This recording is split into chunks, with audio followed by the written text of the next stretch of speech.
Hello and welcome to the Policy Everyday Show. This is where we discuss the shortcuts or the obstacles in your way to writing 30 policies in 30 days. My name is Ed Cortez. I am a digital marketing strategist and specialized in helping insurance brokers to sell every day.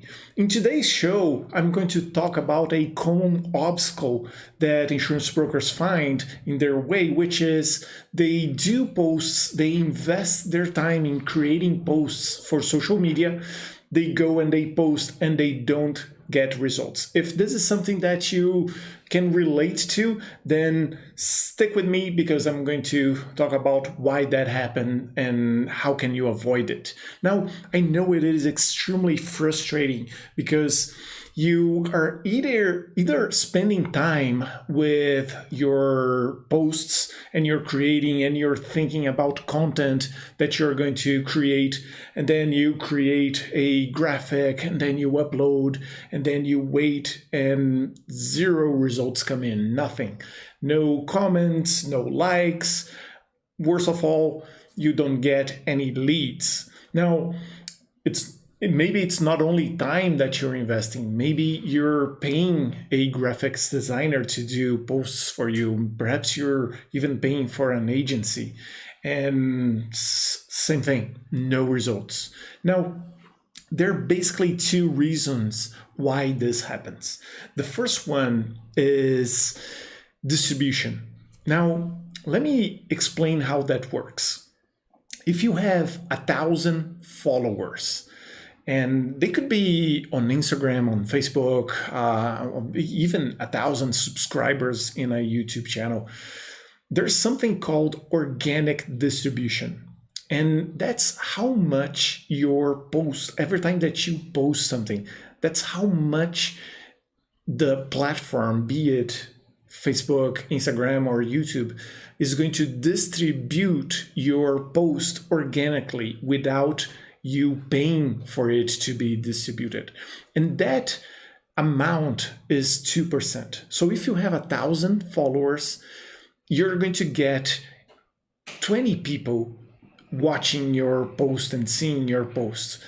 That's one of the main reasons why you don't get results. You're simply not showing your posts to enough people to have people that are going to be interested in what you're saying. Then the second reason why you might not be getting results is your content interesting? Is it relevant? And a very common mistake that I see insurance brokers doing on Instagram, for instance, is creating posts about the insurance products, about the details of a specific insurance product. And do you know what type of person likes to read and understand about insurance? Insurance brokers. So if you're trying to attract insurance brokers to your profile, then yeah, sure, write about the product, write about the details, the characteristics of the insurance product. If you want to talk to insurance customers, then you have to create content that is interesting to them. And also, the other thing to consider about content is it aligned with what you're expecting? Sometimes you create, I don't know, a post about Valentine's Day, about thank God it's Friday, and you expect leads to come from that post. So you see, there has to be a connection between the type of content that you're creating and what you're expecting in return. And let me help you overcome this obstacle. The first thing is when you're planning what you're going to post, you have to think, what do you want that post to get you? And the common results that a post can get you is, do you want it to generate comments? And that's a good strategy because you're really starting conversations when you ask people to comment on your post. Do you want it to be shared? And that's another good strategy if you want to increase your follower base. So when people share your post, more people are going to know about you. And then the third strategy that you might want is, do you want to generate authority? Do you want to be recognized in your market and in your follower base as a authority that is talking about something, that is seen as an expert in that field? Now, the other thing that you might want to have in your content calendar are posts that generate social proof. So you might want to have a testimonial from a client. You might want to have someone endorsing you. And then, of course, we're talking about social media. So people are generally in social media to be entertained. So you could have posts that are entertaining. And when you're trying to sell any insurance product, naturally you're going to find objections. The other party, your client, is going to raise objections, and you might want to have posts that deal with objections.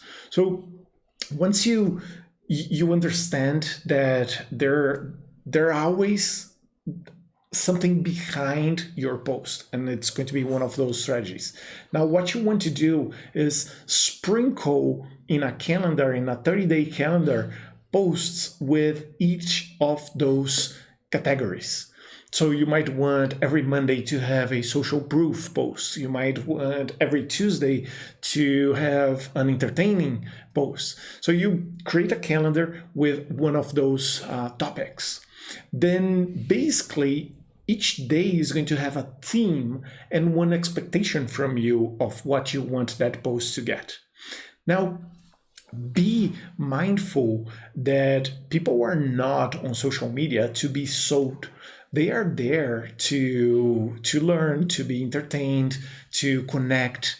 So you have to when you're sprinkling your content throughout your calendar, you need to keep a ratio. Try to keep a ratio of 80% where you're giving information, where you're giving entertainment, and 20% when you're selling, when you're having posts such as request a quote. Now, once you do that, the next step is to start to produce those posts, and you can go either on video posts, or you can go for your graphic posts, and then each day you're going to post your posts to your social profile. Now remember that there's going to be something called organic reach, and that is going to limit how many followers you're going to get. So what you want is to have a distribution strategy. Let me explain what that is. I have two sons, and one is 6. So I take him to the mall, to the shopping mall, and he likes to go to the arcade. And he likes to play with a video game that they have there that has, so it's a board that has holes, and then a alligator pops up, and he has a hammer that he has to hit the alligator when it pops up. Now, when he's over there and he's playing and I don't swipe my card and he's on demo mode in that game, he thinks that he's playing, but he's really hitting randomly and not acquiring any points. The fun begins when Daddy comes over and swipes his card and pays for the game. It is the same thing with social media. It is a free platform provided by Facebook, by Instagram, where you can play. You can post your posts over there. It's going to be distributed. But until you swipe your card and you add some credits, you think that you're going to be playing, but you're not. You're simply on demo mode. You're going to be reaching 20% of your customer base. That's simply not enough. So you will have to have a distribution strategy. And what that distribution strategy is going to be doing is unlocking the reach, the distribution reach to all of your follower base, and potentially showing your posts if you want, and I highly recommend that you do, showing your posts to people that are interested in your in your content. So that is going to have a compound effect. The people that know you are going to start to hear about you more and more, and they are going to get the other people that don't know you are going to start to know you. So that's a very good strategy to grow your follower base on social media. Now, whenever I'm discussing this with insurance brokers, they tell me, hey, but that's crazy. That's a huge amount of work. And I have to tell you, yeah, it is. I have to bring the real situation to you. You can be fooled by thinking that it's easy to create posts and just post organically and get results. The reality is you're not going to get unless you follow the strategy that I just explained to you. And bear in mind that if you want to write 30 policies in 30 days, all from leads that came from your digital marketing initiatives, there are many paths that are going to take you to that objective. And social media is just one of them. Now, it is one that requires a very small investment when compared to direct offers. When you go to Google Ads, for instance, and you're competing with higher budgets and and you're competing even with the companies itself that are generating leads, then of course you're going to get the best leads, the warmer leads, but it's going to have a higher investment requirement on your end. Social media, on the other hand, allows you to create your own base, to become an authority in your field, and requires a much smaller investment. So keep that in mind. It is a path that requires just a little bit of organization and creation of content, but it's definitely one alternative, one strategy that is worth pursuing. Now, the other thing that I get when I'm discussing this strategy with insurance brokers is that they say, but I don't know what to talk about. I don't know the type of content that I need to create. And the general rule is that you want to create content that your audience wants to read about or see about. And how can you find that answer? Well, you can look at your book of business. You can talk to your existing clients and ask them what do they want, what would they want to know from you when they see a post from you on social media. So do a small research. Talk to them. When you're selling to a new prospective client, ask them what would they want to see and what type of updates would they want to get from you. So the more you do that, the more you will know about your ideal client. And the more you know, the more content you create. Now, don't be stressed about finding the right content and going viral, because chances are it's going to take some time, perhaps months, for you to really fine-tune and find the content that is going to really relate to your audience. Now, the good thing is you get feedback from your audience, and it's instant. You're going to start to create content, and they're going to see, and they're going to comment, and you're going to get feedback. And the more feedback you get, the better you're going to get at creating content to them.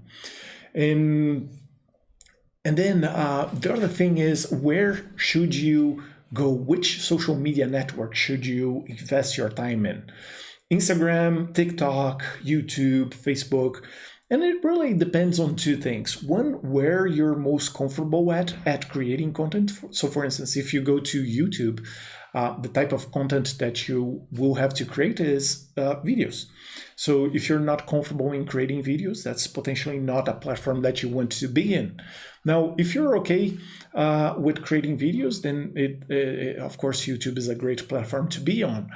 You can also think about where your ideal client is. So if your ideal client is more of a corporate type, then perhaps LinkedIn is a platform that you should focus on. Now, my advice is for you to focus on a single platform. So it's going to take some time for you to exhaust the potential of that platform. So pick one platform, create your content there, and then go from there. You really expand from your base that you created in a single platform. Okay. Now, the other thing that I want you to consider is your engagement zone. Engagement zone is how can people, once they know you and saw your content, how can they engage with you? So make sure that you are always creating lives. And if you're okay with creating lives, that's a great way for the people that know you to see you live in a live. And then you will see the amount of direct messages that you will get once you end a live. The other thing that I want you to consider is something called editorial line. So be consistent. Do you want to post every day? Make a commitment to that. Perhaps you can't post every day. Every 2 days is what you can do. Then commit. But it's really a commitment. You cannot think about creating an audience and nurturing that audience if you're not there for them. Then let me talk a little bit about how to create your posts. If you're going to be doing video posts, your cell phone is going to be more than enough for that. All you need is really your cell phone. You create a quick video, a quick tip, a content, a micro content, and then you upload to your network. Now, if you want to use graphics, then there are online applications that you can use like Canva, canva.com, or Adobe Spark, that's another one. Stencil, that's another one. They can all of them can create posts for you with graphics, or of course you can hire freelancers to do that for you. And regarding investments, because you will want to unlock that organic, or the lock that the organic reach puts on you, you want to have a small investment. And you can go as low as $1 a day. And I highly recommend that you do that. Your distribution strategy can be just that $1. So $1 a day, and then you expand from that. You once you get that audience going, then you're going to be selling, and then you reinvest and increase your budget from that. And then your posts are going to be distributed, and then perhaps every 2 weeks, invite your audience to a masterclass. And how's that masterclass? It's really you in a live talking about a topic. And it could be life insurance, could be auto insurance, how to save. So you pick a topic and you do a live. And at the end of the live, you do a pitch, you do a sales pitch, and you perhaps have a sales event. You have a special going on, and that pitch involves a free consultancy service, a free quote, and that's it. That's the strategy for you to win on social media. If you like this post, if you like this video, if this was something that helped you think about how to generate leads on social media, then I'm going to encourage you to subscribe to my channel, and also in the comments in this video, there's a link to my Instagram profile where I have daily tips that are helping insurance brokers to win and generate leads on their own. So make sure that you go to Instagram, find me over there, and follow me so we can stay connected. And I will see you in the next video. I am creating videos here on YouTube every Wednesday and Friday, so stay tuned for the next one. Bye.